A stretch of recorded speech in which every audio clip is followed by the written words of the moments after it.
it's getting to the point where when you have the belief that we have, it's not consistent with what the world says and does. And so you're going to be an outcast.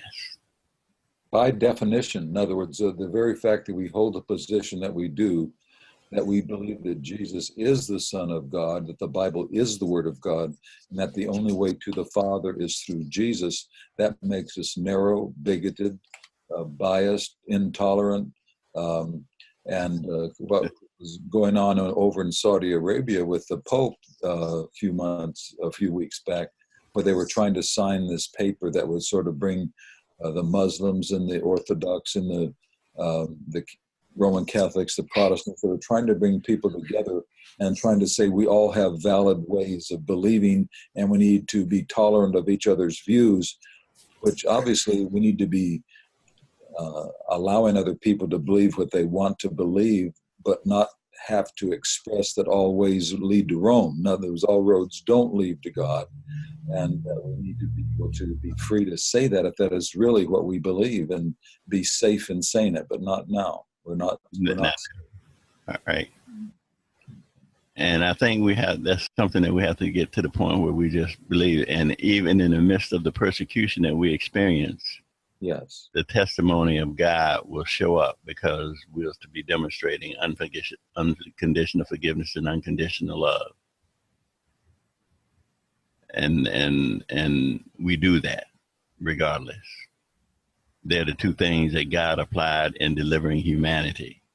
Unconditionally, he has forgiven us, and unconditionally, he loves us. Yes. But we don't see it as power because we don't use our new processor. New creations. We got a new processor. We don't process situations like the rest of the world does. We got a heavenly processor now. Because I had mentioned generational issues to this daughter-in-law, she brought it up and she wanted us to spend some time praying together. So beyond my dreams, God set up times for us to be able to pray and to be open about his early years, because he wounded all of the men in the family, as all the sons, right, in their childhood, as an angry man, because he was a wounded man. And we had some evidence of that from some papers that had been uncovered about those early years before, as he was a child. This man died at 102, so his childhood, he was very wounded. We don't know how far back that goes. And so it's a dangerous trend. And I know you all can relate to that, and that's why I wanted to bring it up, because God is so good when you ask him to deal with that, to bring his grace and the cleansing of the blood of Yeshua, of Jesus, into that family line to cleanse it. And you can go back in time and history, that's nothing with God. To ask for that cleansing. And so that's what we very intentionally did. And my son was there. He took part in that. My daughter, it was such a beautiful thing. And Jack, we did go to, previous to that meeting, because the meeting happened Monday night, but Sunday, God set it up. We couldn't get any flight on Sundays with the air miles. And so we had to fly on Saturday night, which put my two kids and me together, and Tom was on his trip around the world already by then. And it just was meant to be that the three of us spend the day together.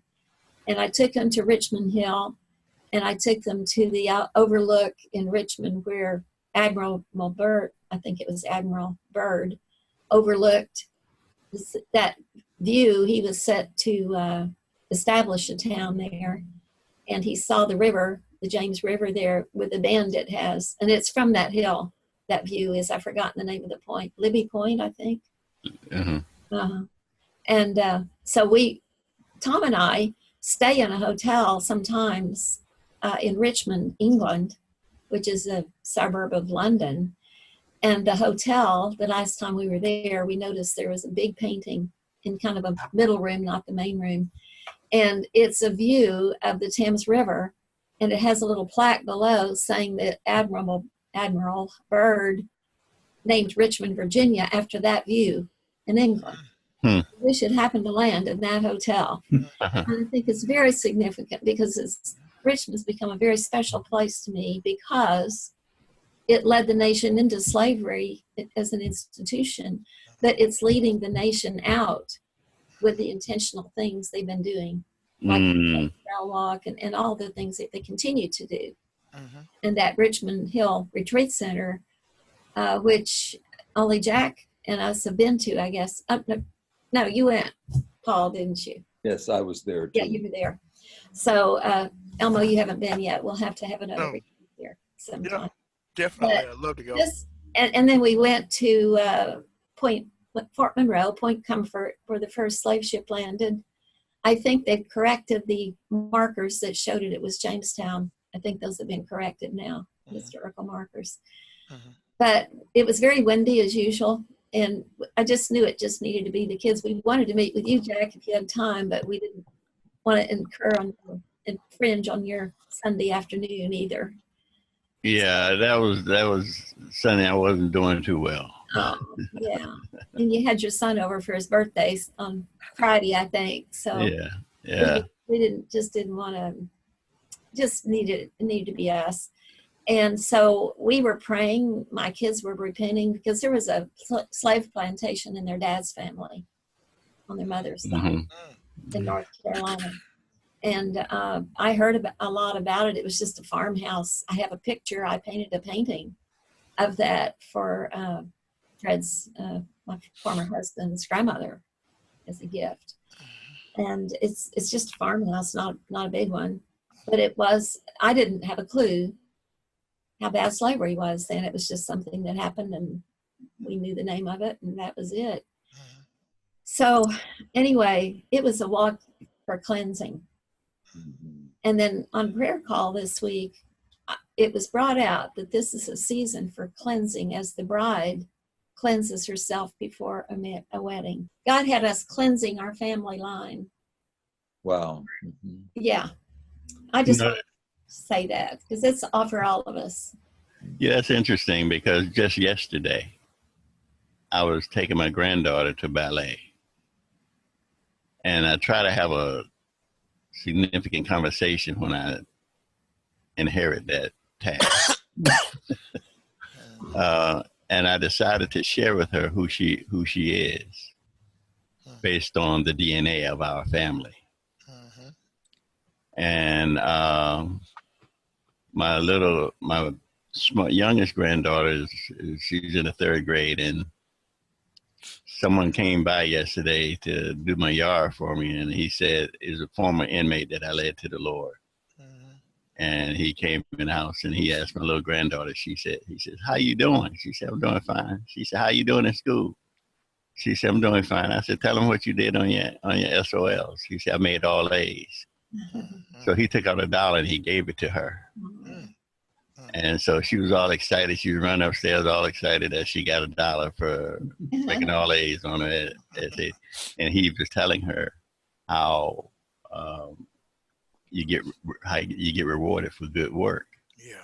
And this guy's a whole nother story. He was a drug dealer, and I led him to the Lord in jail. And to make a long story short, years after I led him to the Lord, he got married.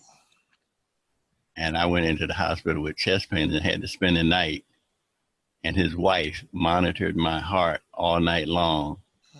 She was a nurse in the hospital that I was in. And when she got off that evening, she said, Jackie, she said, didn't you know a guy by the name of Jack Gaines? He said, yeah. She said, well, I monitored his heart all night last night. And he stopped the car, came back to the parking lot, came upstairs to the room I was in. And he said, Jack, man, my wife told me that you were here. He said, I want to pray with you. And so he was holding my hand and praying while I was in bed. And I couldn't think about nothing but holding his hand between those bars, praying for him.